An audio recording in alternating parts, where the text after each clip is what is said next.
2 of PAX West. We were talking with Gareth, lead developer and founder of the company for Deckbound Heroes and Quest. I guess there's multiple games we're going to be talking about here. So can you tell me a little bit about the game as a start of like how do you build these decks? Like it's very interesting. We just got to play around with it, but can you take me through deck building and how this game really works out? Sure.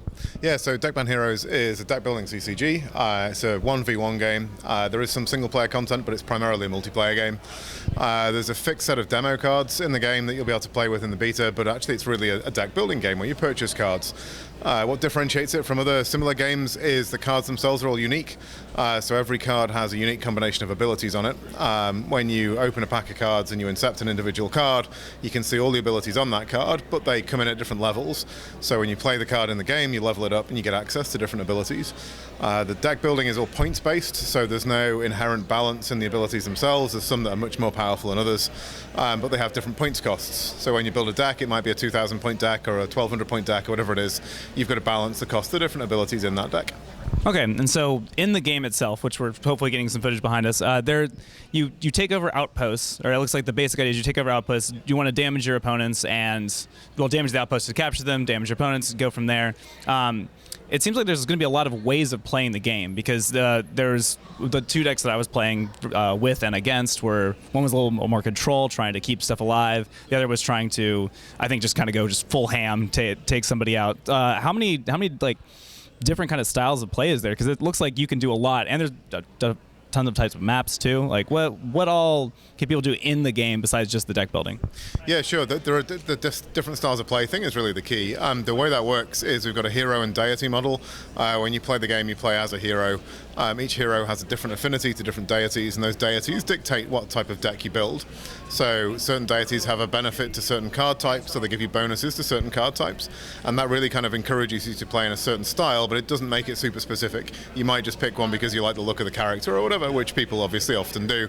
But what we're trying to do there is bring out those different play styles, and already even without the hero-based decks, because all of the decks are effectively open at the moment, even without that, you can see very different styles of play. Obviously, the sort of traditional various different modes of control, damage, those kind of things come out, but there's also some particularly unusual ones that you wouldn't get from other games. So things like the outpost control can be very specific. There's interesting hybrids of being able to do a lot of damage to outposts and then flip their ownership, revoke ownership, those kind of things.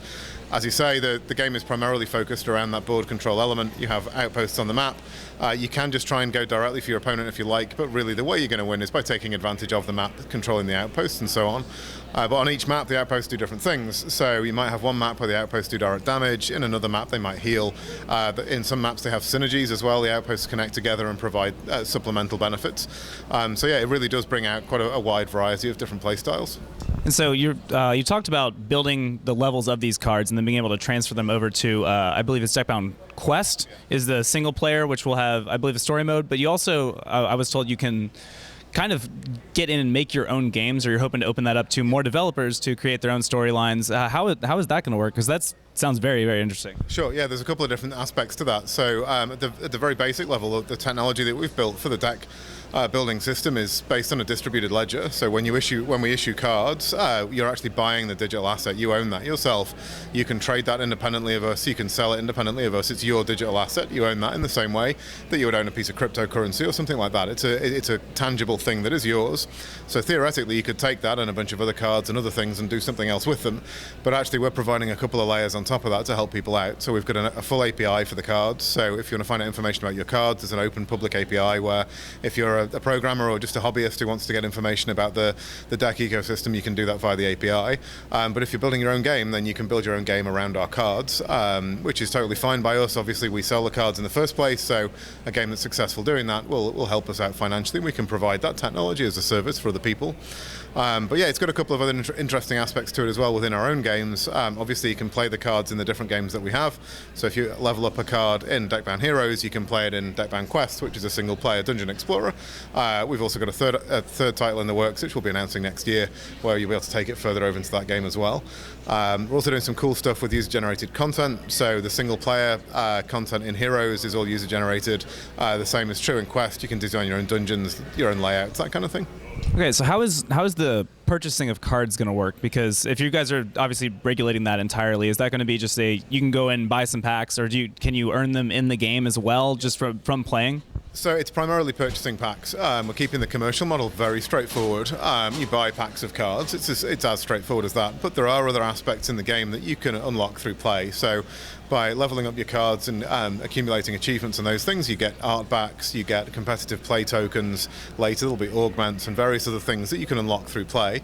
Those things are tradable, so they'll fall into the trading ecosystem. So if you maybe have a lot of time to spend but not a lot of money, you can go into the game, you can level things up, you can get assets that are more valuable and trade them with others.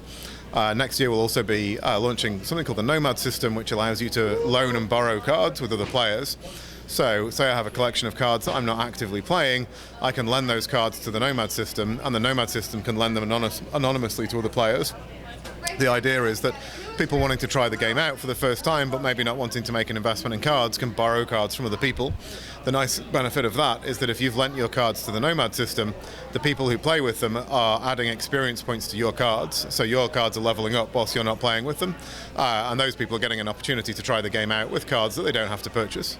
So you talked about deck limits on those points as well, and you talked about competitive play. Are you looking into having like a bunch of different like tiers that people can be playing at? Like there could be the bare bones, like I've got a 200 point tournament that's coming up, or 1200, or you have a lot of different tournament ideas in the works too?